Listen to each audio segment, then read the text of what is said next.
مریم صاحبہ کچھ خیال کریں. آپ جوڈیشری کو برا کہہ رہے ہیں, وہی جوڈیشری ہے جس نے آپ کو گھر بیٹھے آپ کو آپ کے والد صاحب سرٹیفائڈ مجرموں کو انہوں نے آپ کو کلین چٹ دے دی. آپ کے والد صاحب سرٹیفائڈ مجرم, ان کو تو ڈپلومیٹک پاسپورٹ بھی مل گیا ہے. سلمان شہباز جہاز میں بیٹھا, شہباز شریف جہاز میں بیٹھے, اسحاق ڈالر جہاز میں بیٹھے, بیٹھنے سے ہی ان کے سارے کیسز معاف ہو گئے.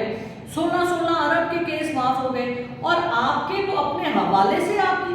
تو آپ لوگ یہ چاہتے ہیں کہ جو جوڈیشری ملک قیوم کی طرح سب لوگ آپ کی بات سنیں, اور آپ نے جس طرح سے جوڈیشری کو اٹیک کر رہے ہیں, آپ متنازع بنا رہے ہیں ان کو, نیوٹرلز کے ساتھ مل کے, ایجنسیوں کے ساتھ مل کے جو آپ آڈیوز ویڈیوز ریلیز کرنے کی کوشش کریں جن میں کچھ بھی نہیں ہے.